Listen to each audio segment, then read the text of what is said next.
नमस्कार। चलिए आज एक सफर पे निकलते हैं भारत के हलचल भरे तटों की ओर। हम जानेंगे उन बड़े बड़े पोर्ट्स के बारे में जो सच में हमारे देश के ग्लोबल ट्रेड की लाइफलाइन है। तो देर किस बात की, शुरू करते हैं। 12। बस ये एक नंबर याद रखिए, यही नंबर आज हमारी पूरी चर्चा का सेंटर पॉइंट है।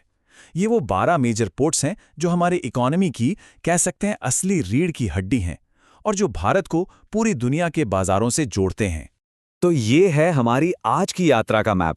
हम अपनी खोज शुरू करने जा रहे हैं भारत के पश्चिमी तट से। देखेंगे एक एक करके कि इन जरूरी ट्रेडिंग हब्स में क्या क्या खासियत है। तो चलिए सफर अब शुरू होता है। हम निकलेंगे गुजरात से और जाएंगे केरल तक, भारत के इस बेहद डायनामिक वेस्ट कोस्ट के साथ साथ। तो वेस्ट कोस्ट पर हैं 6 बड़े खिलाड़ी।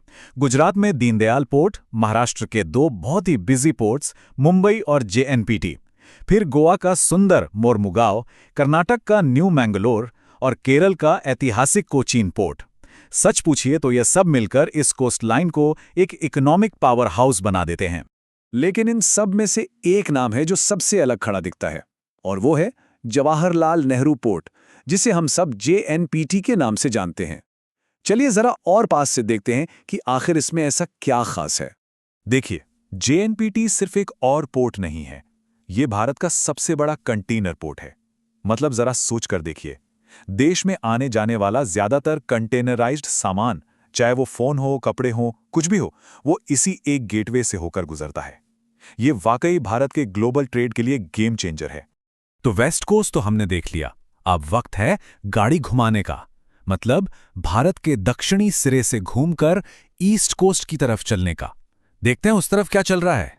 और ईस्ट कोस्ट भी कुछ कम नहीं है, ये भी अपने आप में एक पावर हाउस है। यहाँ 5 बड़े पोर्ट्स हैं। अकेले तमिलनाडु में ही 3 हैं, चेन्नई, कोमराजार और वीओ चिदम्बरनार। फिर जैसे जैसे हम उत्तर की ओर बढ़ते हैं, आंध्र प्रदेश में विशाखापट्टनम और फिर उड़ीसा में पारादीप आता है।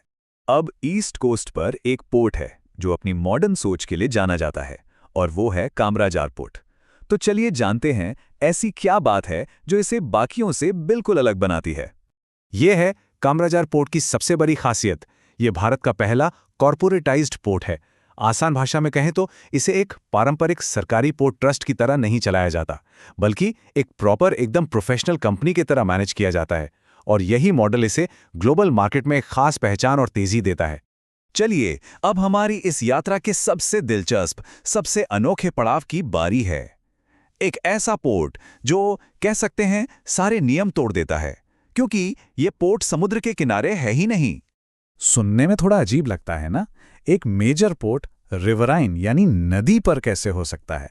अरे भाई, पोर्ट तो समुद्र के किनारे होते हैं, राइट? तो पेश है कोलकाता हल्दिया पोर्ट। ये भारत का अकेला ऐसा मेजर पोर्ट है जो सीधे समंदर पर नहीं बल्कि हुगली नदी पर बना है, वो भी तट से काफी अंदर। और बस यही एक बात इसे पूरे देश में सबसे यूनिक बना देती है। तो ठीक है, ये कोस्टल यात्रा तो हो गई। अब चलिए जरा पीछे हटकर पूरी बड़ी तस्वीर को एक साथ देखते हैं और इन 12 मेजर पोर्ट्स के बारे में जो मुख्य बातें हैं उन्हें एक बार फिर से पक्का कर लेते हैं। तो यहाँ है वो जरूरी बातें जो याद रखने वाली हैं। भारत में कुल 12 मेजर पोर्ट्स हैं। ये सभी मेजर पोर्ट अथॉरिटीज एक्ट 2021 के तहत काम करते हैं। सबसे बड़ा कंटेनर हब जेएनपीटी, और अकेला नदी पर बना पोर्ट कोलकाता हल्दिया। एकदम सिंपल लेकिन बहुत इंपैक्टफुल। अब सवाल ये है कि इन सारे अलग अलग पोर्ट्स को एक साथ बांधकर क्या रखता है?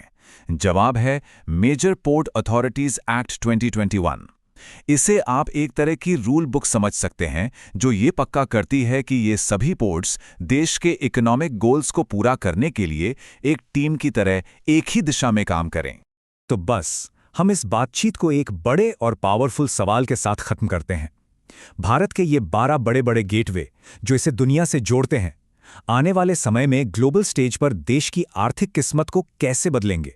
सोचिएगा जरूर, क्योंकि भविष्य इन्हीं तटों पर लिखा जा रहा है।